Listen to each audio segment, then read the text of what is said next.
He was the second child in the family, the younger brother of Hope.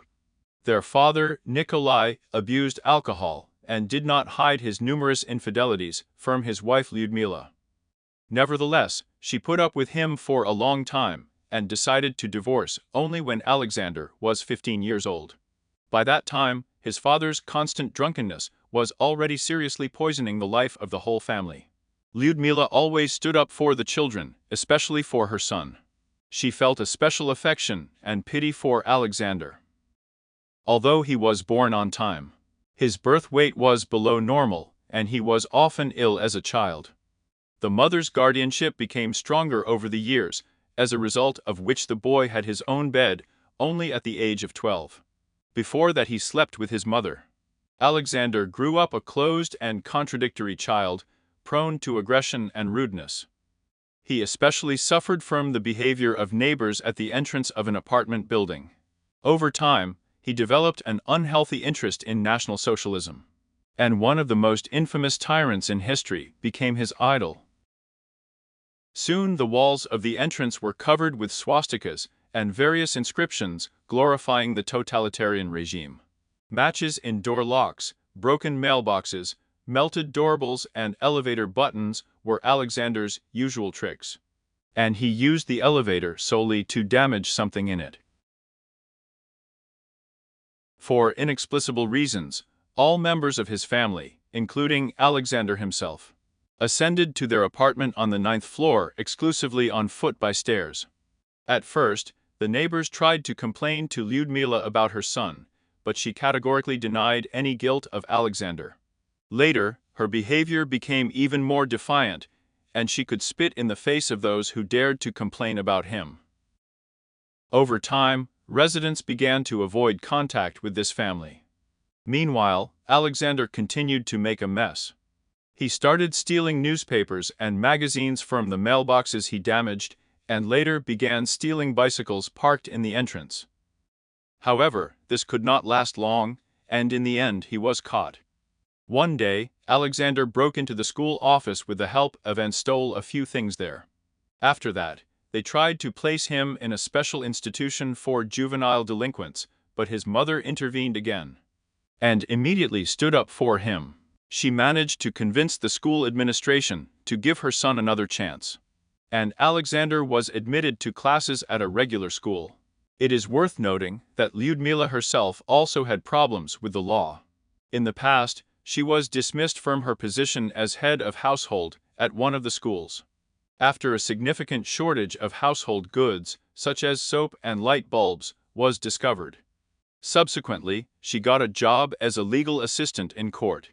In this she was helped by her daughter Nadezhda, who worked there as a secretary. At this time, Lyudmila began to bring home criminal cases, filled with creepy photos and descriptions of violent crimes. Alexander was very interested in the content of court cases. In the evenings, the whole family spent time reading the details of various crimes, especially murders. This material fascinated him much more than his studies, which he barely finished. After school, he never attended educational institutions again. At first, Alexander worked part-time as a repairman of small household appliances. In 1988, he was supposed to be drafted into the army, but he did not have to serve. During a medical examination, doctors found serious mental abnormalities. Therefore, he was sent not to military service, but to a psychiatric hospital for treatment. However, after a short therapy, he returned home. In 1991, when Alexander was 22 years old, he met a 7-year-old girl named Evgenia. A relationship began between them, and soon Alexander was introduced to her family as a future groom. However, the wedding never took place. Over time, Alexander began to find fault with Evgenia in small things and eventually turned to physical violence. In one of these attacks of aggression, he beat the girl so badly that she was hospitalized with a head injury. But even after that, he didn't leave her alone. Alexander entered her hospital room and attacked her again with his fists. Only the immediate intervention of the nurses saved the girl from further beatings. After these events, Evgenia decided to completely break off contacts with Alexander and start a new life. But he didn't want to put up with it. Under a false pretext, Alexander lured her to his home with the intention of not letting her go anymore. By this time, his mother and sister had already moved to another apartment, ostensibly in order not to interfere with future family life. Left alone with the girl, Alexander began to mock her. He starved her, beat her, stabbed her, and burned her skin with a lighter. So that no one could hear her screams, he turned on loud music. The neighbors, who had long been accustomed to the constant noise from the apartment, did not pay attention to him. Eugenia's parents also did not immediately sound the alarm. They were sure that their daughter was spending time with her fiancé. Only a month after her disappearance, her relatives contacted the police. After that, the employees arrived at the specified address, broke into the apartment door, and found a terrible picture. The girl was dead. Her mutilated body, covered with traces of numerous bullying, was lying on the bed, and Alexander was sleeping peacefully next to her. Forensic medical examination showed that the cause of death was an infection caused by blood poisoning. Nevertheless, Alexander, who was found sane, categorically denied bullying or deliberate starvation of Evgenia. He claimed that he took care of her because she was allegedly ill and refused to eat. His version was supported by his mother. Lyudmila was so outraged by the accusations against her son that she threw a stone at one of the windows of the local prosecutor's office in protest. Soon after, Alexander was again sent for compulsory treatment, but this time to a specialized psychiatric hospital. Shortly before that, he had carved a letter on his arm in a pretrial detention center to remember the girl he tortured himself. Despite all that had happened, Spasivtsev did not lose hope of establishing his own life. Already in the hospital, he decided to take a radical step. He implanted a metal ball under the skin of his genitals. However, instead of the expected effect, this led to serious complications. He suffered from constant inflammation and unbearable pain. After 3 years of treatment, he was declared harmless to others and discharged from a psychiatric hospital, although his inflammation continued. Eventually, he returned to the city and moved in with his mother and sister. However, Alexander was not going to return to normal life. He was not looking for work and increasingly visited the train station, where he communicated with the homeless. They gratefully accepted the wine brought, and after drinking, began to sympathize with Alexander and listen to his complaints. But soon he lost interest in this pastime. At the end of February, 1996 year, Alexander met at the train station with 20-year-old Elena, who worked as a nanny in a kindergarten. The girl agreed to visit him. According to Spasivtsev's own recollections, in the apartment, he began to tell Elena about his problems. The girl allegedly giggled in response, after which a quarrel broke out between them. At some point, Elena raised her voice, and Alexander lost control of himself. You fall asleep with pain, and wake up with pain, and then someone else looks into your eyes and reminds you of it. I just hate it. I just hate people like that, he said later. After an outburst of anger, he began to cruelly abuse the girl and eventually killed her. He dismembered the body to get rid of the remains and asked his mother to take them out of the apartment. She moved the body parts to a remote location without question. A month after the last murder, Lyudmila again went with buckets containing body parts of another victim to the third girl, whom her son lured into the apartment. In April 1996 year, Alexander noticed a group of teenagers who were near the city shopping center under construction. He approached them, offered them cigarettes, and persuaded them to go with him, ostensibly to rob the apartment together. The teenagers considered it an unusual adventure and agreed to go with their new acquaintance. In the end, he brought them to his apartment. As soon as they entered, Alexander locked the door and ordered everyone to go to the bedroom. There he suddenly pulled out a knife and attacked the teenagers. He killed one after another. He stacked the bodies in a corner of the room, covered them with a cloth, and waited for his mother to return. By this time, his mother, Lyudmila, was already working as a janitor in a kindergarten, and continued to live with her daughter in another apartment. The mother visited her son just a week after the mass murder. She found 6 decomposing bodies in the hallway of the apartment and, as before, began to clean up. Alexander later claimed that he did not know what exactly she had done with the bodies. But the very next morning, there were no traces of a crime in the apartment. The woman probably disposed of the bodies by drowning them in a nearby river. In May 1996 year, Spasivtsev reappeared at the construction site. He met 4 teenage girls nearby. To lure them to him, he invented a story about selling soap. The girls believed him and followed him. Soon all of them were killed. The bodies of the schoolgirls were again removed by his mother. By this time, the family had already started feeding the remains of the victims to their pet, Greater Newfoundland. There is still no reliable data on whether the Spasivtsev family itself consumed human meat. However, all family members categorically denied any form of cannibalism.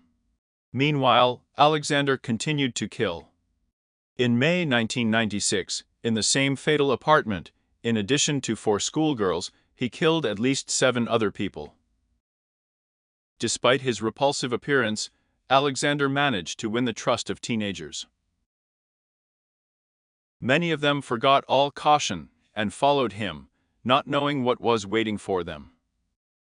Some victims were brought to the house of Lyudmila Spasivtseva herself. It was especially easy to persuade minors who were walking in groups. These children felt safe in the company, so 11-year-old Olga and 9-year-old Alexandra died at the hands of the killer. And a few days later, 13-year-old Irina and 12-year-old Dmitry. The mass disappearance of children and teenagers has not gone unnoticed. Relatives started contacting law enforcement agencies. However, investigators did not immediately manage to get on the trail of the criminal. A variety of theories were considered. One of them was that the missing were abducted for forced labor and allegedly taken to Chechnya. Within the framework of this theory, the staff checked the possible participation of all Caucasian organized groups operating in the city. However, members of these criminal structures vehemently denied any connection with the missing. The investigation did not lead to direct evidence. There were other, no less gloomy assumptions, for example, that teenagers could become victims of illegal organ trafficking. In June 1996 year, the city was shaken by terrible news. Human body parts were found on the banks of a local river, including decomposed heads, arms, legs, and torsos. In most cases, these were the remains of children. Forensic experts who examined the findings found that the bodies were dismembered with saws and scissors. There was no doubt that a serial killer was operating in the city. Soon, additional forces were pulled together. Experienced investigators and employees arrived from other regions. The military was also involved in the operation. They combed forests, inspected attics and basements, patrolled remote areas. At that time, another well-known criminal, the so-called Togliatti Ripper, Oleg Rilkov, was considered a suspect. He was suspected of involvement in the murders because he committed a similar crime at the same time in another city. However, after his arrest, it turned out that Rilkov had never left the city. Consequently, all the murders had to be attributed to another person. Surprisingly, Spasivtsev could have been caught almost immediately. In the midst of the investigation, law enforcement agencies began checking all citizens with mental disorders registered in the register. This measure was carried out as soon as possible. However, Alexander himself was not on the list. Later it turned out that the date of his discharge from the psychiatric clinic was not properly recorded in the documents. Therefore, neither the staff of the local polyclinic nor the police knew that he was free again. If the information about his return had arrived on time, the investigators would have had to reopen the criminal case related to the bullying of Evgenia. Thus, the negligence of medical personnel directly contributed to further tragedies. But there were serious omissions on the part of the police. One of the neighbors repeatedly complained of a cadaverous smell on the landing and constantly loud music from the apartment. Nevertheless, her complaints remained unanswered, and no one came to Spasivtsev's apartment to check on him, although the city was literally flooded with police and search teams. The Spasivtsev family continued to lure the victims to their apartment. In the period from June to the end of August, 1996th year, Alexander killed 4 more schoolgirls, 2 women and a 35-year-old man, but the most brutal mass murder was the murder of 3 friends, Anastasia, Evgenia, and Olga. The girls met during an examination at the hospital where they were being treated, and sometimes took joint walks around the city. On the 24th of September, as usual, they were walking and went to the store to buy water. Going out, they met a small gray-haired old woman who asked them for help. The woman complained that she could not open the door of her apartment, and she promised the schoolgirls disposable water cups in gratitude. The girls agreed to help and followed her. The woman turned out to be Lyudmila Spasivtseva. The pensioner brought the schoolgirls to the apartment and rang the doorbell. It was opened by Alexander, whose appearance hardly resembled an ordinary person. He looked exhausted, with a wild look, and there was a huge dog standing next to him. Overcome with fear, the girls could not resist and entered. Alexander, who introduced himself as Andrei, ordered them to go to the bedroom and wait there. The girls were crying and begging to be let go. Zhenya cried especially hard, after which Spasivtsev decided to sedate her. At that moment, Nastya tried to act. She crept up firm behind and hit the maniac on the head with a bottle, but missed and hit him in the shoulder. In the end, an enraged Spasivtsev attacked her. I stabbed her several times in the heart, a little deeper in the stomach and in the neck. She was still alive. Then I took a rope and strangled her, the criminal later said. After Nastya's murder, Alexander's behavior became even more violent. He forced Olya and Zhenya to participate in cruel actions, namely the dismemberment of their girlfriend's body. As before, he fed part of the remains to the dog and handed the other part to his mother, who took them out of the apartment.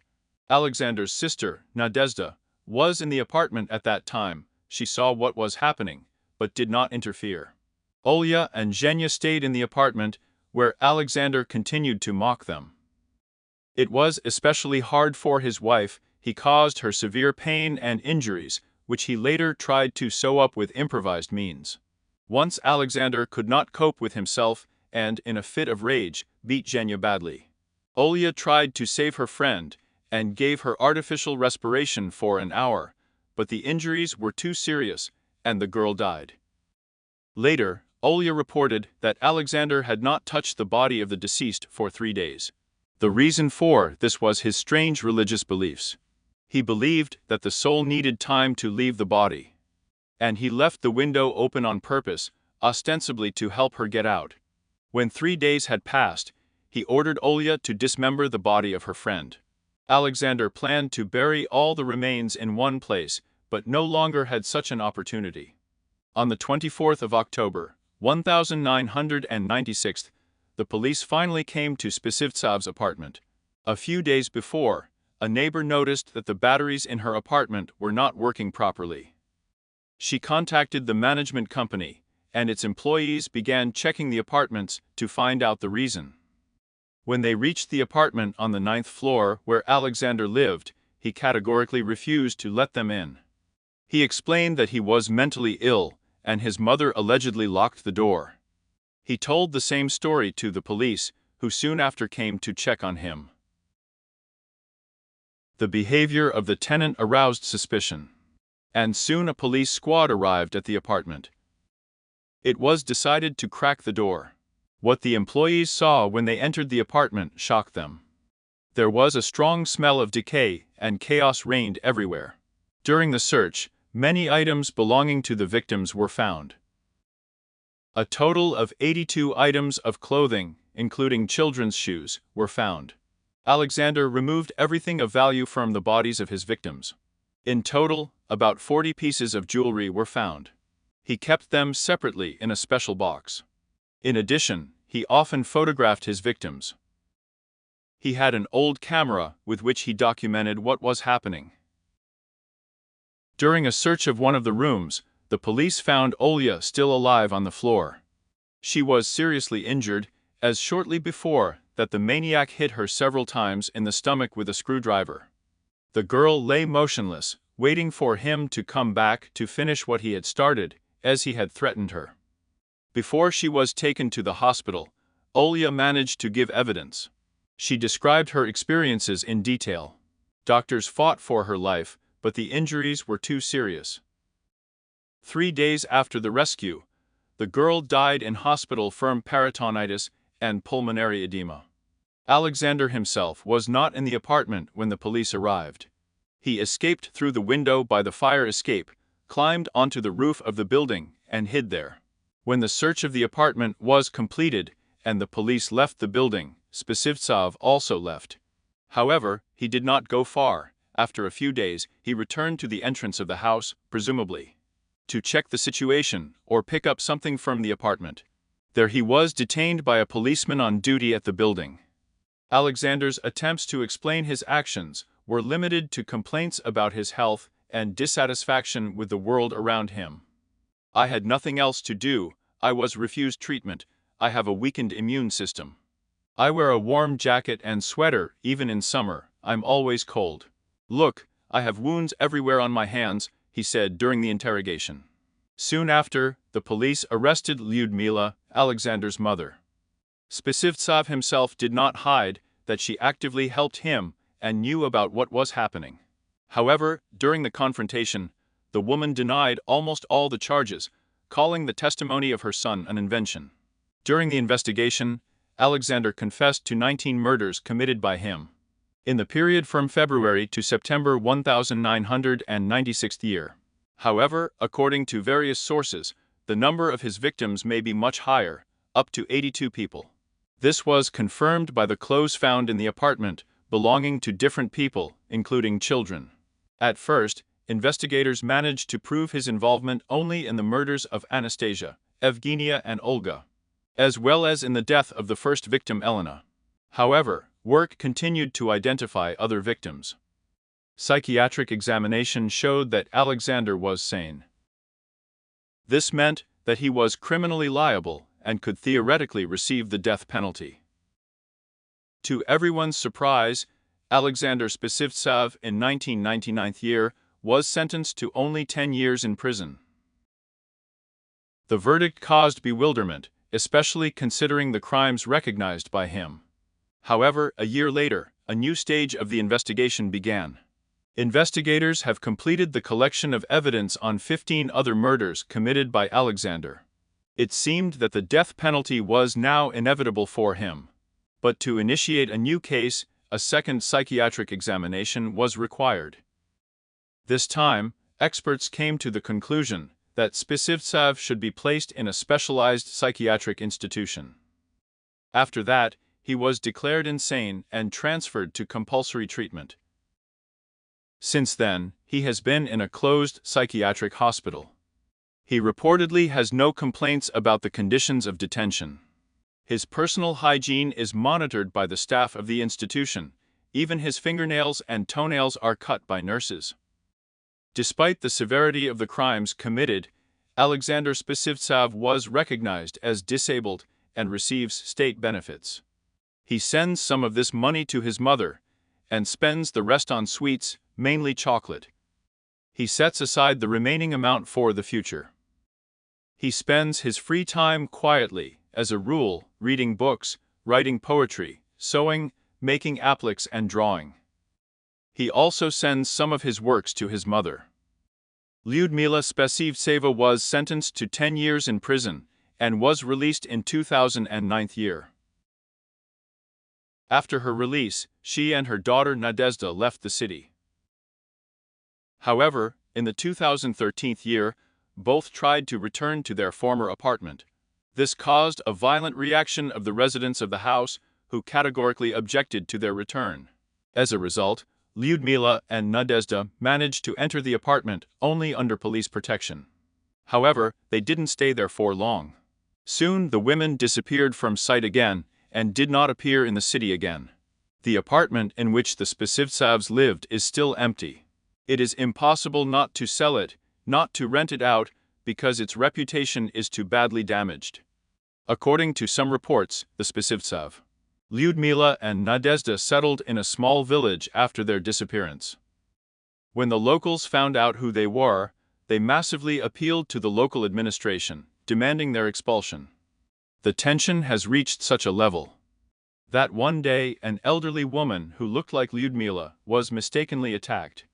She was insulted, scolded, and threatened. The woman had to literally defend herself with her identity documents. In other words, she constantly showed her passport to prove that she had nothing to do with this family.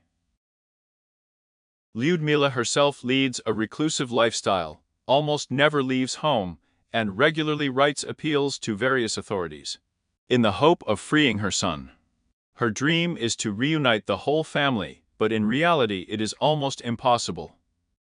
Even if Alexander is once recognized by doctors as mentally healthy, he will not be free, but a criminal conviction, and, given the severity of his crimes, this punishment is likely to mean life imprisonment. Berdsk is a city in Russia, located in the Novosibirsk region, the capital of which is the second most populous city in Russia. It is home to 100,000 people. This is a small and quiet city that is rarely mentioned in all Russian criminal reports, and only a few knew about it until the 2000th year, when terrible events occurred there that shook the whole country. Parents were afraid to let their children go to school, and the girls stopped feeling safe on the street. A dangerous serial killer was operating, and the police could not get on his trail for several years, while he moved freely around the country, committing new murders. Why did it take investigators so long to find at least one clue? As a person who wasn't even hiding, he could move freely. On the evening of the 27th of August of the 2000th year, the phone rang in the police station of the city of Berdsk. The officer heard an excited male voice. During the conversation, he made a new entry in the accounting log. 2005, House 50, Birch Grove, body. A young girl with no signs of life. Police officers, dog handlers, forensic experts, and police chiefs immediately went to the scene. Such haste was unusual for a quiet Saturday evening in a Siberian provincial town, but in this case, it was more than justified. An examination of the scene and the body showed that the investigators were faced not with an ordinary criminal, but with an unscrupulous serial killer driven by perverted fantasies. The girl's body was discovered by a local resident. He was going to fish in the morning, and the night before, he went to the Birch Grove for worms. There, just a few meters from the path, he made a terrible discovery. The deceased was about 20 years old. She was almost undressed, only her blouse was lying next to her, obviously taken off by the criminal. There were no other objects at the place of discovery. Personal belongings and a bag were stolen by the killer. The victim's identity was established unexpectedly quickly. Among the crowd gathered around the crime scene was Vladimir Frolov. He had been looking for his girlfriend Svetlana Menina for 24 hours. When the body was taken away on a stretcher, he recognized his companion in horror. Frolov told investigators that he and Svetlana lived in house number 50. The day before, on the 26th of August, the couple visited Vladimir's relatives. About 20 o'clock exactly, there was a quarrel, after which Svetlana went home alone. Why did she go to the grove? Locals usually avoid this place after dark. But that night, for unknown reasons, the girl chose this path. The search of nearby houses continued well after midnight, but did not yield results. Not a single resident saw or heard anything.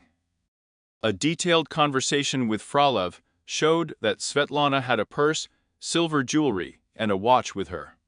Forensic experts have established that Menina died almost 24 hours before the discovery of her body. This meant that she was killed about half an hour after parting with a friend. After the attack, the perpetrator strangled his victim. Investigators assumed that Svetlana could have gone to the grove voluntarily, either with an attractive stranger or with someone she knew. She did not scream, did not try to run, and therefore had no way to resist. The first suspect was Vladimir Frolov. Investigators were interested in the reasons for the quarrel that occurred during a visit to relatives. The girl left first, and soon after her departure, Vladimir also left the city. He didn't have a reliable alibi. Theoretically, he could catch up with Svetlana, continue the quarrel, and commit a crime in a fit of jealousy or revenge. To test this hypothesis, the investigators used a reliable method. By this time, the first results of the examination had already been received. In addition to traces of mechanical strangulation, it was possible to determine the blood type of the criminal from the biological remains. It didn't match Vladimir's blood type. Frolov was released. Investigators carefully checked all relatives, friends, and acquaintances of the deceased, but the search for traces did not yield results. Investigators concluded that the perpetrator was most likely an outsider. Analyzing the evidence, they turned their attention to the crime scene. The attack took place in the immediate vicinity of the victim's house. This meant that the perpetrator was either not afraid of being noticed or did not realize the risk of being discovered. There were two possibilities: either he was convicted, or he suffered from a severe mental disorder. It was decided to check all persons registered in psychiatric institutions for sexual deviations, as well as those who have been convicted of the relevant crimes. The investigators faced a colossal task. Exactly 2 weeks after the discovery of Svetlana Menina's body on the morning of September 10th, the entire police station was alerted. This time, the body of a young girl was found in the forest, not far from the shore of the Ab Sea, just a few meters from the path. The crime scene almost exactly corresponded to the scene of the previous crime. The victim was raped and then murdered. Only one object was found next to the body: a brown case with an inscription in English. There were no other traces. To collect additional evidence, the prosecutor's office turned to the regional center for help. More than 100 servicemen of the internal troops combed the forest area with a chain. Several items were soon discovered: a bloody man's handkerchief, an empty bottle of eyeliner, brown women's shoes, a black handbag, and other clothes. All of these finds were scattered within a radius of 200 meters. The connection between the two murders was obvious, and the conclusion was frightening: a serial killer was operating in the city. Meanwhile, investigators found a third victim of the same criminal, but not on the streets of Berdsk, but in the archives of unsolved criminal cases. Almost a year ago, a 16-year-old student of the Novosibirsk Pedagogical University, Anastasia Fatkova, was killed. The crime occurred in the neighborhood near house number 1. The attack took place in the bushes just 30 meters from the bus stop, around 6 in the morning, when the first people were already heading to work. The killer acted boldly, and the modus operandi corresponded to the last two cases: rape, strangulation, and the disappearance of all the victim's personal belongings. The investigations of these three crimes were combined into one criminal case. Through local media, residents of Berdsk were advised to exercise extreme caution. The city has announced the presence of a dangerous serial killer and released details of the latest victim in the hope of identifying her. Fear among the population grew. Police and volunteers patrolled the streets at night. Parents stopped letting their children, especially girls, go home alone after school. The city administration has developed a security plan for the upcoming city holiday. But it was this event that was soon to have an unexpected connection with the investigation. On the 11th of September, a man named Vladimir Samokhvalov turned to the Berdsk police. He said that his daughter had gone to rehearsal 2 days ago and had not returned. After learning about the recently found body, he turned to investigators to identify the victim. He was shocked to recognize his daughter Tatiana Samokhvalova, 22 years old, a student of wind instruments at the Novosibirsk Conservatory. A mysterious object found near her body turned out to be a flute case. Samokhvalova was an independent young woman. She had a boyfriend with whom she regularly spent the night, so her parents didn't immediately raise the alarm when her daughter didn't come home. Her father told investigators that Tatiana was a good, decent girl, did not make questionable acquaintances, was an excellent student, and played the flute perfectly. Forensic examination of the items found near the body did not provide useful evidence. Investigators found that the girl left the Palace of Culture, where the rehearsal took place, for about 22 hours. Soon after, like the previous victims, she turned off the lighted street onto a secluded forest path. Since the bodies of the murdered women were found in relative proximity to each other, investigators assumed that the perpetrator lives somewhere nearby. With the help of experts, a psychological profile was compiled containing an important detail. The killer was particularly attracted to shy, slender brunettes in their mid-20s. These data were immediately disseminated through the media and accepted by a special investigation team. Investigators searched numerous pawnshops and interviewed several hundred people. At the same time, dozens of other crimes were solved, but the trail of the serial killer remained unsolved. Soon an unusual man came to the attention of investigators. For 4 years, from May to September, the self-proclaimed psychic, who received exclusively young women, regularly rented an apartment in the house number 104 on Krasnaya Sibir Street. The suspect's name is Nikolai Voronov. During all 3 murders, he was proven to be in Berdsk and, thanks to his art, could easily win the trust of women. After learning that the police are interested in him, Voronov, on his own initiative, came to the investigators to divert all suspicion from himself. With success, after all investigative possibilities were exhausted, the real culprit remained unknown. The police assumed that the killer either left the city or disappeared after it became known about his search. Over time, the fear among the population subsided. Due to the long period of absence of new crimes, security measures in Berdsk were weakened, and the city gradually returned to its normal life. However, it was clear to the investigators that the criminal would strike again sooner or later. 2 years have passed. In December 2000 of the second year, there was a new murder. On the 8th of December, Valentina Mogilnaya turned to the police with an alarming statement. She found the body of her daughter Yulia in her own apartment in house number 10 of the same microdistrict. The victim was raped and strangled. There were 2 glasses and a half-empty bottle of alcohol on the table in the room. Fingerprints were carefully removed from all items with one exception.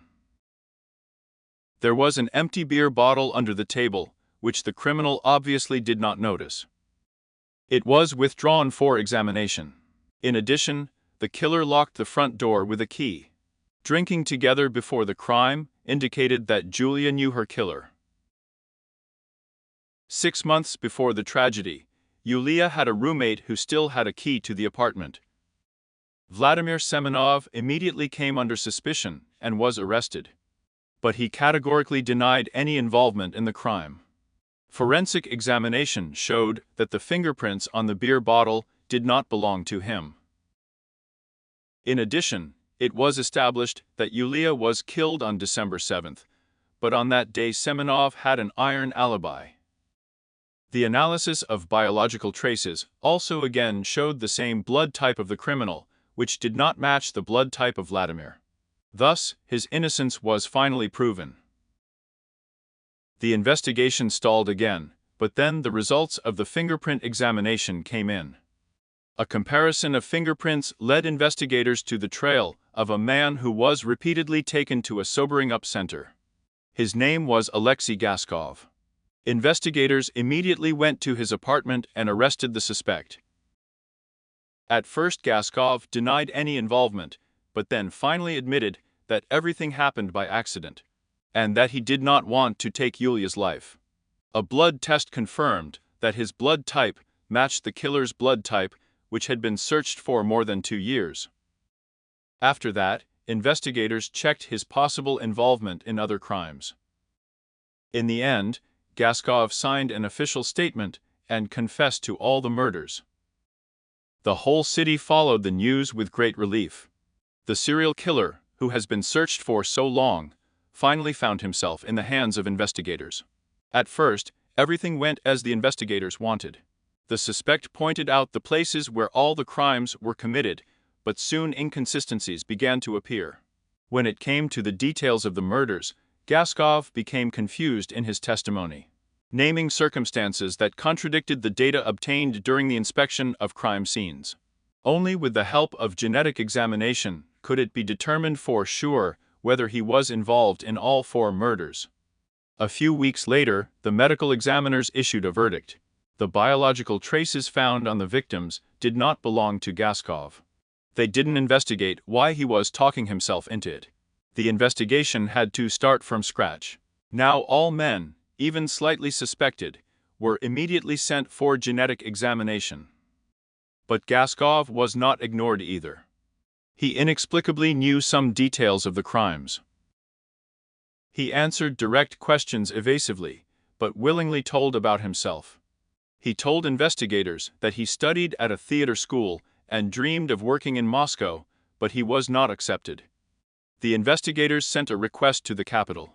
They soon received an answer, but not from Moscow, but from the Moscow region.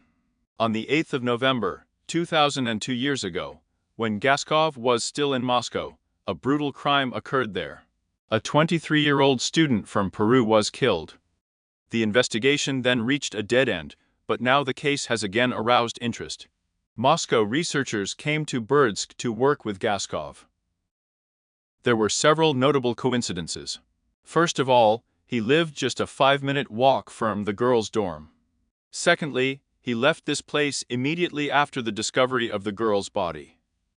After the interrogation, Gaskov confessed to the murder of a Peruvian student, but even in this case, the genetic examination could not confirm his involvement. Gaskov later appeared in court, though in a different case. He was found guilty of abusing an 11-year-old girl and sentenced to 10 years and 6 months in prison. The search for the serial killer continued. In the early morning in September, a woman contacted the Berdsk police. 30-year-old Marina Vlesova reported that she was attacked, raped, and almost killed. She said that she was walking home late at night, and on the way she met several acquaintances, in the company of whom there was an unknown young man. He was slightly drunk, behaved friendly and sociable, introduced himself as Mikhail. At some point, he offered Marina to accompany her home. She agreed. After a short conversation, the man suddenly grabbed her, dragged her into the bushes, and raped her under threat of violence. Then, he forced the victim to wash and continue the journey with him. After a while, he repeated the crime. This time Marina did not resist. Obviously, the criminal felt safe, which gave the woman the opportunity to escape. Half naked, wearing only a top, she ran out into the street and stopped the car. Vlesova did not immediately contact the police. She was ashamed, but when she later heard on TV that a serial killer was operating in the city, she decided to help in the investigation. From the company where this man worked, investigators learned his name Mikhail Yudin, as well as his address Oktyabrskaya Street, 18, Microdistrict A. Soon the suspect was taken to the police station. Yudin did not deny an intimate relationship with Vlesova, but claimed that everything was consensual. DNA samples were taken from him, and he was released on his own. At the same time, secret surveillance was established for him. Investigators followed him for a week, but he didn't do anything suspicious. Yudin did not try to hide, he behaved calmly. The investigators began to doubt whether they were on the right track, but after a few weeks. The results of the examination of the traces came, and they were sensational. The DNA obtained from all the victims matched that of Mikhail Yudin. He was immediately arrested. During a search of his apartment, among many things belonging to women, the watch of the first victim was found. The investigators did not limit themselves to searching the apartment. They found out that Mikhail Yudin had an old barn. There they found the clothes of the second victim and the flute of the third victim. After that, the investigators decided to check his involvement in other crimes. Mikhail Yudin was born on November 16, 1975 year, in the village of Nagournoy, Tepikinsky district of the Altai territory. He grew up in a single-parent family with his mother and brother. After graduating from the 8th grade, he served in the army and then moved to the Novosibirsk region, where he worked at a construction site. His relatives and acquaintances described him from childhood as withdrawn and laconic. But under the influence of alcohol, he became sociable, smiled a lot, and was cheerful. In the summer of 1998, Yudin moved to Berdsk, met a woman, moved in with her, and found a job in a construction crew. However, his crimes began long before investigators began looking for a serial killer. On the 2nd of August, 1998, Yudin met a lonely woman, Vera Nikolaeva. There is a giant at the fence of the Berdsky plant. He spoke to her, offered to take her home, but attacked her in a secluded place, raped, and tried to kill her. However, the woman survived. The criminal was scared off by the workers of the morning shift. Nikolaeva appealed to the police, but the criminal was never caught. A year later, in the summer of 1999, he committed his first murder. Yudin dragged 16-year-old Anastasia Fatkova into the bushes near the bus stop and raped her for an hour. At some point, footsteps of passersby were heard, and Fatkova, who was still alive, tried to attract attention to herself. However, her pleas were not heeded. Yudin strangled her, took her watch and earrings, and then left. He gave the watch to his wife and the earrings, mother's. In the autumn of 1999 year, his construction team was sent to Novosibirsk. On November 23, he attacked Olga Karpova in a drunken state right in the entrance of her apartment building, abused her and killed her. He took her sheepskin coat, which he later gave to his wife. A month after the attack, Yudin was arrested on charges of attempted robbery. In February 2000, he was sentenced to 3 years in prison. But 3 months later, as part of an amnesty on the occasion of the Russian presidential election, he was released. On the 14th of July of the 2000th year, Yudin was released. At the end of August, he committed murder again, after which a targeted search for the perpetrator began. During interrogations, he confessed to 5 murders, as well as several assaults, robberies, and acts of violence. A forensic psychiatric examination showed that Mikhail Yudin was sane and fully aware of his actions. On the 7th of June, 2004 year, the case was brought to court. On the 2nd of December, 2004 year, Mikhail Yudin was sentenced to life imprisonment in the penal colony Polar. His lawyer subsequently appealed, but the Supreme Court of Russia upheld the verdict. On the 17th of April, 1957, KGB officers came to one of the dormitories in Dnipropetrovsk. They were in civilian clothes and quietly arrested the janitor, whom everyone knew as Ivan. He was put in a car and taken away in an unknown direction. After a while, the residents and staff of the hostel found out the shocking news. The janitor Ivanovich, who has been working honestly for a modest salary for more than 10 years, has been living under an assumed name all this time. His real name was Mikhail Ivanovich Bukin. He was the former head of the so-called Russian police in the city of Oryol, which during the war collaborated with the German occupiers. Mikhail was searched for years. He participated in mass executions of Soviet citizens, underground workers, and prisoners of war. The Germans appreciated him for his cruelty and determination. He was one of those people who acted not out of fear, but out of conviction. Mikhail personally tortured prisoners and gave orders for their execution. One of the most terrible cases was the order to shoot a woman along with her 2-year-old daughter. When in 1945 it became clear that the war was lost and punishment was inevitable, Mikhail pretended to be a prisoner of a concentration camp and thus escaped arrest. After the war, he lived under his real name, but tried not to attract attention. For 12 years, he lived in constant fear of being exposed until finally he was arrested. Justice has overtaken him. Mikhail Ivanovich Bukin was born in 1897 year in the city of Oryol in a wealthy family. His father was a merchant of the First Guild. From a young age, Mikhail sought to find an easy job in order to earn as much as possible without straining. Already in 1919, his character manifested itself. When the White Guard troops under the command of the general entered Oryol, Mikhail and his father met them with bread and salt. The very next day, he showed the soldiers the houses of rich Jews that they could rob. In 1920 year, Mikhail began his working life.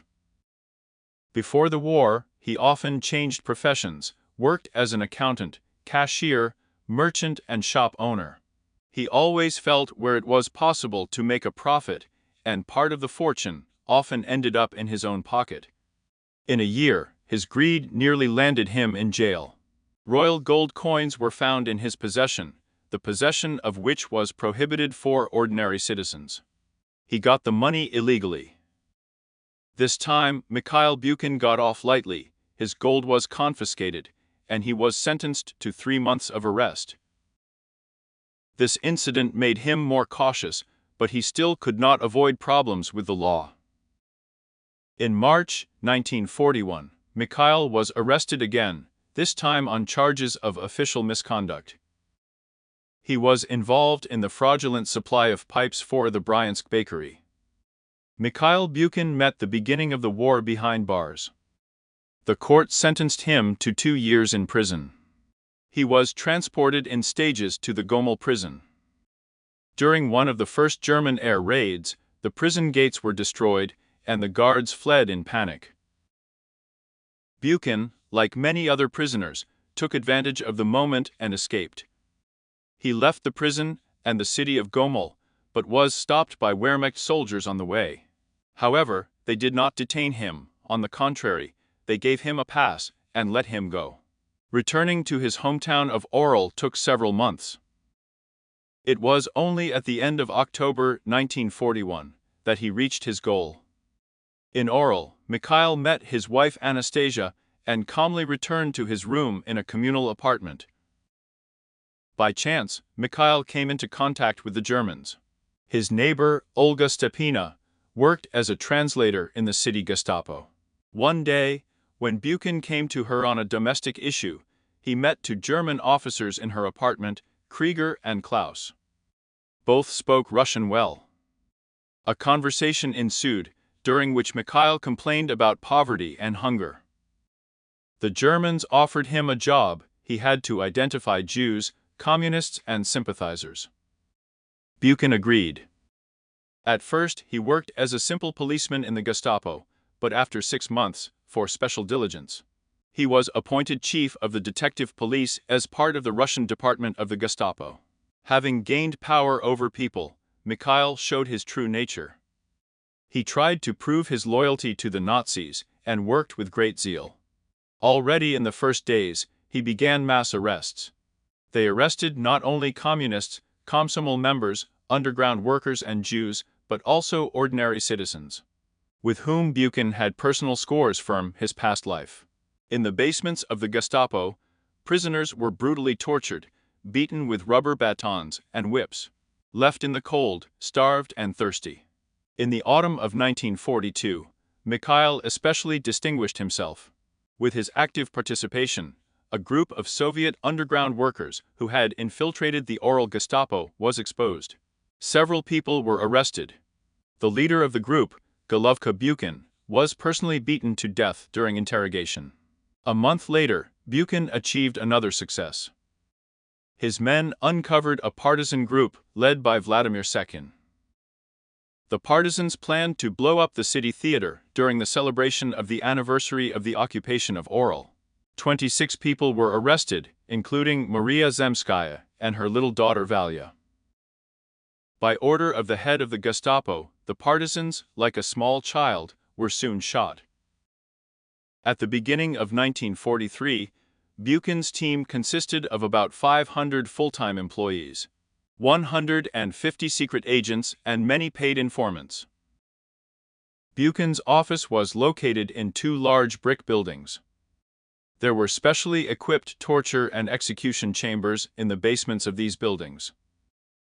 On the 1st of April, 1943, the Germans awarded Mikhail Buchan with a sign for the Eastern peoples.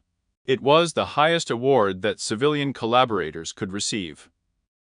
Mikhail received a salary increase and thanks for his vigilance, as well as for actively fighting the enemies of the Third Reich. However, soon Buchan felt uncomfortable in the Eagle. The Red Army was inexorably approaching the city.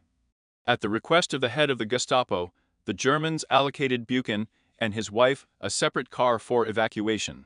More than a third of the car was filled with looted valuables, jewelry, clothing, and silver cutlery of the murdered victims. Mikhail's experience was valuable for the Germans. He was sent to Kaunas, where he was appointed deputy commandant of the concentration camp, and promoted to the rank of Unterscharfer SD Unteroffizier. In Kaunas, Buchan served the Nazis for 1 year. He continued to torture and shoot Jews and prisoners of war. When the Soviet troops began to liberate the Baltic states, Buchan and his wife went to Germany. He realized that the defeat of Germany was only a matter of time. To save himself, Mikhail feigned a serious illness. He was dismissed from service in the SD and transferred to a civilian position. For the first time in his life, he had to do manual labor. He painted submarines at the Hamburg shipyard. Later, a former Gestapo officer explained during interrogations that the fear of retribution never left him, no matter where he was. Shortly before the end of the war, Buchan began to prepare. He burned all his documents and German awards.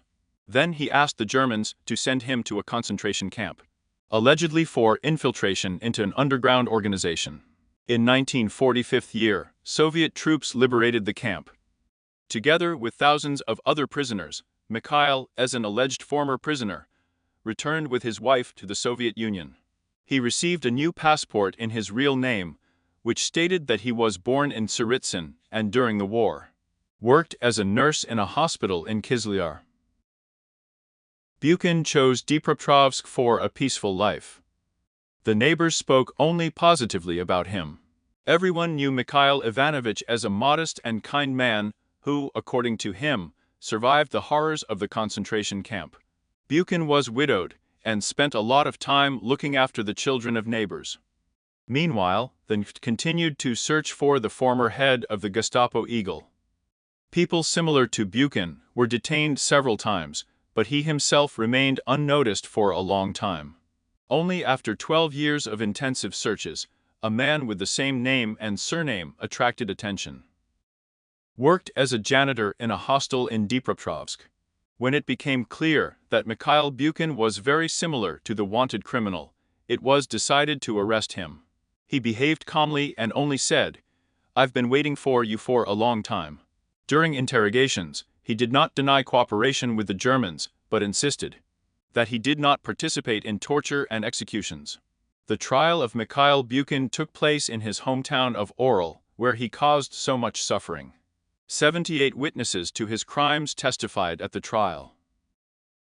The verdict was unequivocal. In the last word, Buchan asked for his life to be spared and swore sincere repentance. On November 20th, 1965, the court sentenced Mikhail Ivanovich Buchan to death by firing squad. Those present in the courtroom greeted the verdict with applause. Buchan tried to save his life to the last. He wrote one letter after another to Nikita Khrushchev with a request for clemency, but received no response. On April 2, 1958, the court rejected his last request for clemency. A few days later, Mikhail Buchan was shot in the courtyard of the Oriel prison.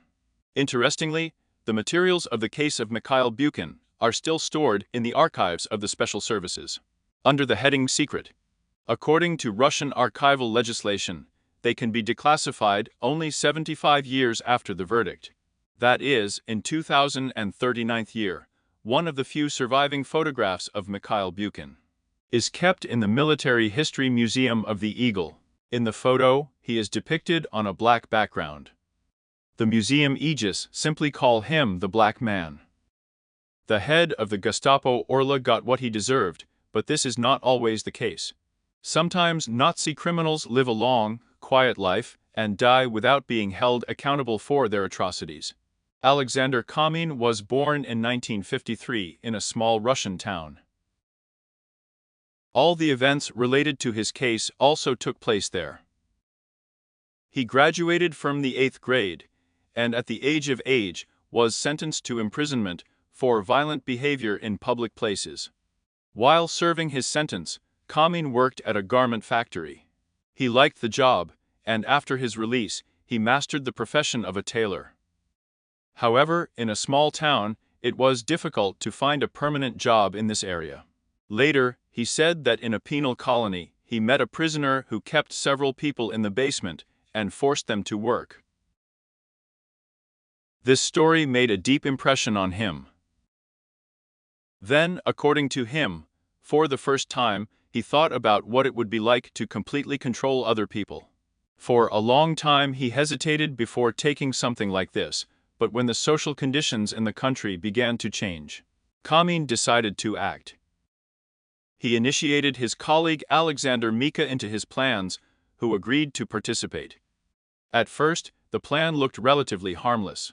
It was supposed to create an underground room where vegetables would be grown with artificial heating. However, they did not want to work themselves, but planned to force people whom they were going to hold by force. For several years Kamin and his accomplice built an underground complex with several rooms, ventilation, lighting, and a makeshift elevator. As soon as everything was ready, they began to search for labor. Their first target was a woman with sewing skills. For a while they watched the passers-by at the train station and the market, but to no avail. One day Kamin spoke to a woman and invited her to spend the evening with him. He mixed a strong substance into her drink and took her to the basement. She didn't have any craft skills, but she told him about a friend who sews well. Kamin went in search of this woman and accidentally met an old acquaintance who lived with her.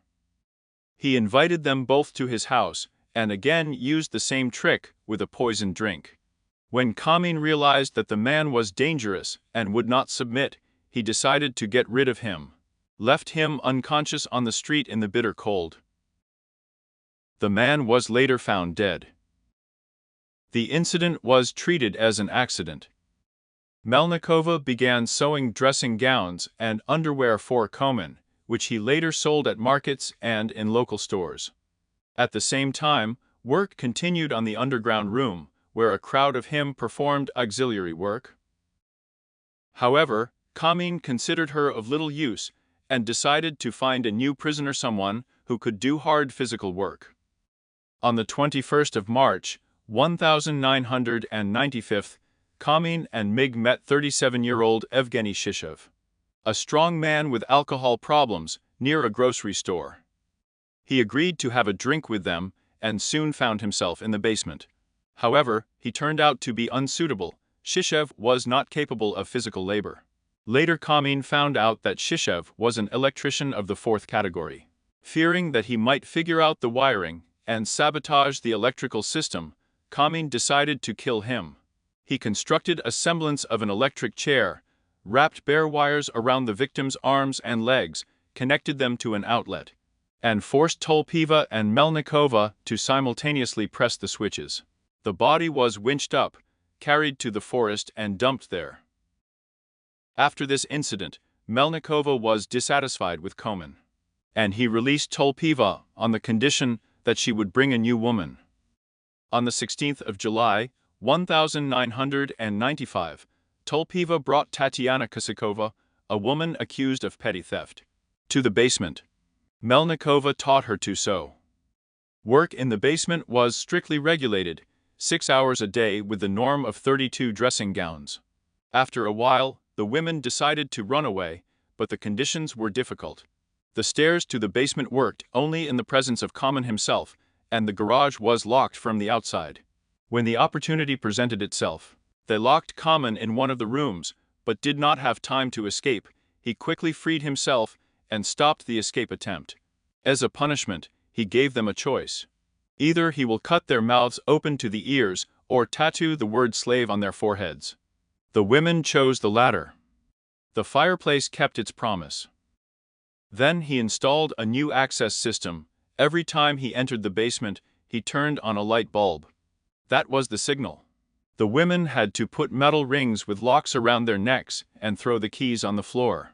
Meanwhile, Tulpiva, whom Kamen had sent in search of new victims, suddenly disappeared. He assumed that she had left town and had gone looking for her himself. At the train station, he noticed a young woman, 27-year-old Tatiana Natsimova, homeless. She was taken to the basement, but because of her mental and physical condition, she was incapacitated and only regularly subjected to violence. About a year later, when Kamen found her useless, he decided to kill her as well. A few days before, he had deprived her of food and then mixed brake fluid into her drink. He loaded the body onto a sled and wanted to leave it at the city morgue, but when a passerby caught him on the way, he threw the body into the street and ran away. Externally, the fireplace led an inconspicuous life. He lived with his roommate in an ordinary apartment and visited his garage daily, where he allegedly engaged in a business project. The neighbors didn't suspect.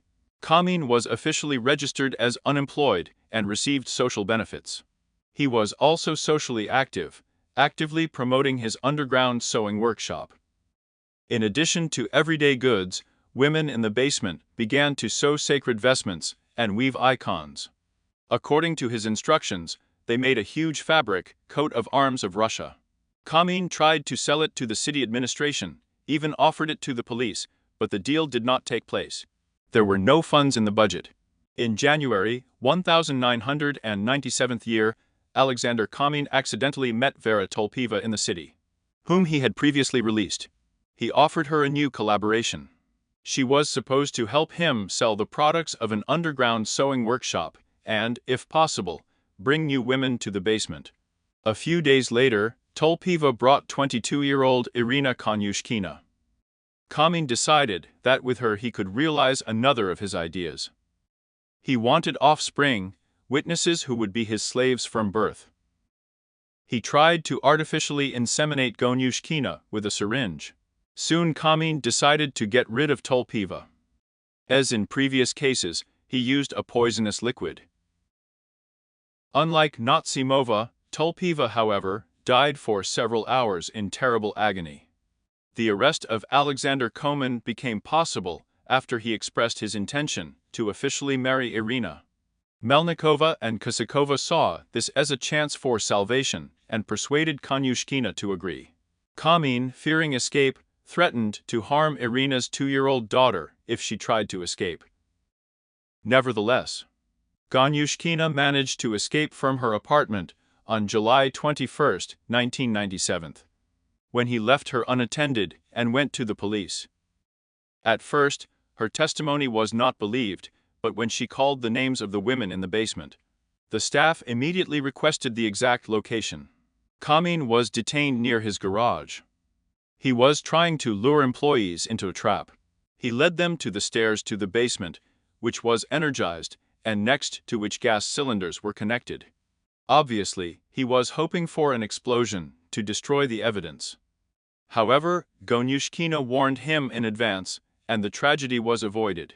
In the basement, investigators found Tatiana Kosakova and Tatiana Melnikova, both in critical condition. They were immediately hospitalized. Kamen and his accomplice Alexander Mig soon confessed. They pleaded guilty to 4 murders, unlawful imprisonment of 3 women, exploitation, coercion, and other crimes. In 1999 year, the Kirov Regional Court sentenced Alexander Koman to life imprisonment. However, he did not live to see the transfer. 4 days later, on June 16 of the same year, he committed suicide in a pre-trial detention center by cutting the femoral artery. Ironically, he was buried near the grave of the father of one of his victims, Tatiana Kosakova. According to the accomplice, Koman had unusual visions of the future. He was talking about building an underground city with lots of people.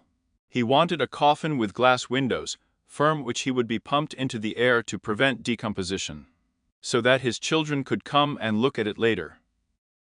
He wanted to plant an apple tree nearby as a symbol. Irina Gonyushkina changed her name after her release and left the city. Tatiana Melnikova and Tatiana Kosakova, on the contrary, despite their freedom, could not return to normal life. At first, they tried to find work, but employers refused to accept former prisoners. For a while they lived in extreme conditions and ate food found in landfills. Both died a few years after their release from heart failure. Alexander Mig was sentenced to 20 years in prison. Taking into account the pre-trial detention, he was released in 2017 year. On the 30th of July, 2023 year. A dirty, exhausted, and frightened woman came to the door of the apartment of 30-year-old Elena. With tears in her eyes, she could only utter one word: nurse. It was the only thing she could say in her confusion. Only a few seconds later, Elena recognized her younger sister Katya in the confused woman. The same sister who disappeared without a trace 14 years ago. Katya has been kept in a house with bars on the windows and a locked door all these years. The house had a small room with a bed and a desk and a carpet on the wall. This room became a prison for a 19-year-old girl from Zlatoust. In the year 2009, Katya met a man named Vladimir at the train station. He invited her to go with him to the village of Smolino. Katya agreed and went with him. When he arrived there, he locked her in his house. The girl spent 14 years in this house. All this time, the man held her by force, regularly beat her, and threatened to kill her. All this happened in front of his mother and in the sight of neighbors, but no one went to the police. This case is so shocking that it seems to have come out of a horror movie. 14 years of pain, fear, and isolation. How could it happen that a young girl lived in such conditions? Why didn't the criminal's mother do anything? Why were the neighbors silent? Katya from Zlatoust is often compared today with another famous kidnapping victim. A girl whom the criminal Skopinski kept in the basement 4 years. While that girl was released less than 4 years later. Katya remained completely cut off from the outside world for 14 years, locked up in an ordinary private house. Katya was born in July of 1990. Her childhood was marked by instability and neglect. Her mother Olga drank regularly and had several children in total. First Zvitar and Andrei, then Lena and Katya from their second marriage. All the children attended the boarding school where their mother worked. After the divorce, the family lived in great poverty. Quarrels often arose, strangers appeared. They demanded money and threatened their mother. Lena and Katya were also sent to boarding school. In the 2000th year, Katya went to a regular school. She was mentally developed, but had physical disabilities, was short, limped, and one leg was shorter than the other. A year later, her parents were deprived of their parental rights. Both girls were first taken to a rehabilitation center, then to a state orphanage. Her mother and father died in the following years from heart attacks. In the orphanage, Katya was quiet, withdrawn, and easily influenced. She was considered obedient and submissive. Like many teenagers from the orphanage, she later entered an educational institution to get a profession. When she came of age, Katya, a fragile, withdrawn girl from Zlatoust, moved into a communal apartment. There lived several people who shared a kitchen and a bathroom. Her older sister, Lena, already lived in the same apartment with her young son. The neighbor of both was an elderly woman with a mental illness. She constantly brought home useless items, which made the common areas look cluttered and chaotic. Katya kept in touch with a man named Anatoly Fedotov. He said that his niece was not afraid to meet strange men, provided that she was given beer and chips. Why did Katya remain missing for so long? People who knew her later reported that almost no one was looking for her. Only her sister Lena reported her missing to the police. The others tacitly assumed that Katya was dead. Many described her as freedom-loving and a little naive. Some saw her with adult men, with whom she drank beer. Some therefore assumed that something could have happened to her, but no one did anything. In the year 2009, 19-year-old Ekaterina met a 37-year-old man at a bus stop in Chelyabinsk. He offered her alcohol, they started talking. And in the end, he invited her to go with him to the village of Smolino. Katya agreed and went with him. At first everything seemed harmless, but when she later wanted to leave, the man pulled out a knife, put it to her throat, and forced her to stay. Then he locked her in a locked room. At that moment, Katya could not even imagine that she would spend the next 14 years in this house, isolated from the outside world, without help, without hope. Her uncle and sister reported her missing to the police. But since no evidence appeared, they later assumed that Katya was dead. She was short, wore her hair short, and was considered quiet and inconspicuous. The house where the man brought her was divided into two parts. His parents lived in the first one. The father was seriously ill and died a few years after Katya's arrival. In the second lived the kidnapper and his captive. He equipped a separate room for Katya. When guests came or when he used violence, he chained her to the floor with iron rings. To suppress her screams, he put a specially made box on her head. The kidnapper himself hardly left the house. His mother, Valentina, on the contrary, led an active life. She met with friends, went shopping, attended concerts, and participated in public life. She knew about the girl's imprisonment, but justified the behavior of her son. She even claimed that Katya was treated like a wife, she didn't need to work. And she didn't need anything. Residents remembered Valentina well. She used to work in a psychiatric clinic, and then sold glasses. The fact that she knew about the long-term imprisonment of the girl, and nevertheless remained silent, left many perplexed. Aunt Valia, the abductor's mother, was considered friendly and responsive in the neighborhood. Neighbors said that she left the house in the morning and returned late at night. She was always in a good mood. She smiled a lot and seemed open in communication with others. Her son, on the contrary, was hardly seen. He rarely left the house and avoided contact with the outside world. According to a neighbor, he suffered from mental problems, always walked with a hood on his head, was withdrawn and unpredictable. The house where Katya was kept looked inconspicuous from the outside. It was an old wooden house with blue shutters and dilapidated wooden gates.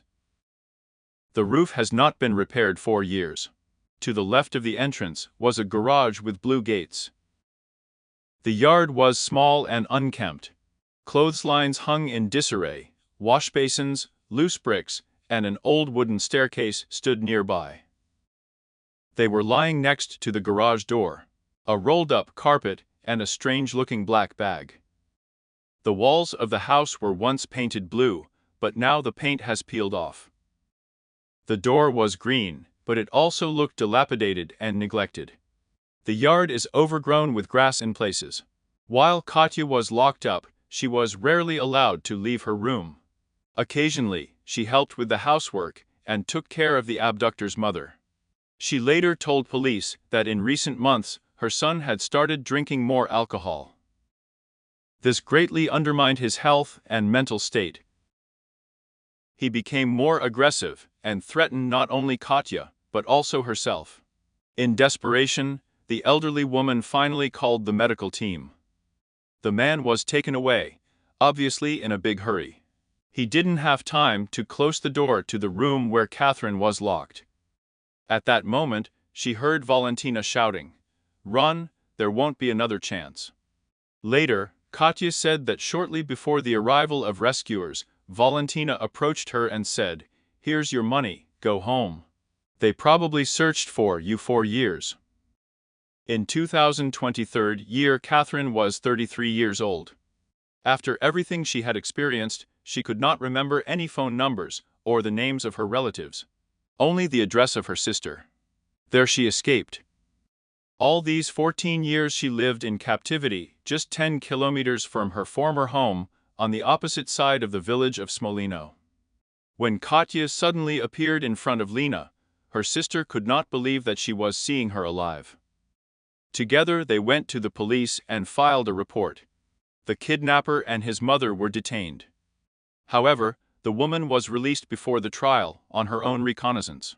Later, investigators found that Ekaterina was not the only victim. Back in the early 2000s, the same man lured another girl into his house. She was older and physically stronger than Katya. When she resisted, he killed her. The investigators found out about these events only after a detailed conversation with Ekaterina.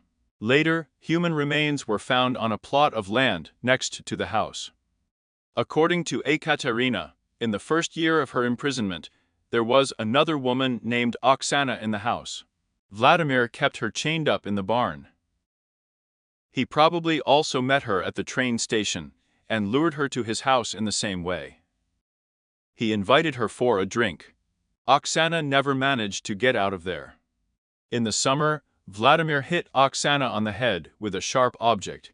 Then he called Ekaterina and killed Oksana in front of her with a heavy object. He hit her twice hard on the head. Then he hid the body in a metal barrel. He tried to burn it, but to no avail. After that, he dismembered the body and kept the remains in the basement. What happened to them next, Catherine could not say. Later, forensic experts reconstructed the face of the murdered woman. However, her identity has not yet been clearly established. Relatives also could not be found. The police have launched a comprehensive investigation. During it, it became clear that Vladimir was born in July 1972 year. Since childhood, he has lived in Chelyabinsk, in the Smolino district. His house was located on Festivalnaya Street, a place that is considered sinister by locals today. As a child, he seemed inconspicuous, but he had no friends. Acquaintances described him as quiet and withdrawn. He never invited anyone to his house and explained that his parents often quarrel. After graduating from the 10th grade, he began a closed and purposeless life. Already in 1986 year, at the age of only 17, he first came into conflict with the law. Some neighbors knew about his mental problems, but did not consider him dangerous. After his release, he returned to Smolino, again completely withdrew into himself, and almost did not communicate with anyone. Nevertheless, he managed to meet a young woman and get married. What happened to this woman has not yet been clarified. According to his mother, she allegedly lived in Yekaterinburg. The couple had no children. Investigators are now checking whether she has also become a victim. One of the friends of Vladimir's mother did not know anything about his arrest, but she remembered that one day he gave her an icon, which, apparently, he bought after visiting the church. Nadezhda Ivanovna then found her beautiful. Neighbors described Vladimir as strange. He abruptly changed the subject of conversation, seemed calm, but at the same time unapproachable. His father, an elderly engineer, worked in a boiler room and has already died. Vladimir himself did not work. The family lived on their mother's pension. Additionally, there may have been a small income firm renting an apartment in Chelyabinsk. His mother worked part-time selling glasses. She regularly set up a small table on the street and offered goods to passers-by. One resident recalled that Vladimir's mother once said, "Her son is fine, he lives with a girl." This statement puzzled some neighbors. In general, Valentina rarely talked about her son. Some considered her stories about his happy life fictional. The private house in which Catherine was kept was badly abandoned. Inside, investigators found a lot of empty bottles of alcohol, but, according to her, the criminal rarely drank. People who worked with him also described him as smart. Although a closed person, Ekaterina's sister contacted the police several times. For the first time it happened in the year 2009, immediately after the disappearance of Katerina. Then she was put on the wanted list, but without success. Once again, my sister applied in the 2018 year, when she needed an official certificate for registration of documents for property. This required official confirmation that Ekaterina was considered missing. At that time there was no new information about Katya. She was officially registered as missing only in 2016 year. This suggests that the application of the year 2009 was either never fully executed or was later removed from the documents. Ekaterina said that Vladimir locked her in a room during his absence. He was locking the door. Sometimes he also chained her to the table. When he was at home, she was allowed to move freely around the house and help his elderly mother with the housework, with cleaning and cooking. Over time, Vladimir began to enter into intimate relations with her without the threat of violence. Ekaterina later explained that he regularly caused her physical pain, often because of little things in everyday life. According to her, he forced her to have sexual intercourse about 1,000 times in 14 years. Some doubted her testimony, since she never got pregnant. Later in court, Vladimir himself said that he did not force Ekaterina, but lived with her as a partner. After the escape, Ekaterina was placed in a rehabilitation center, where she received psychological help.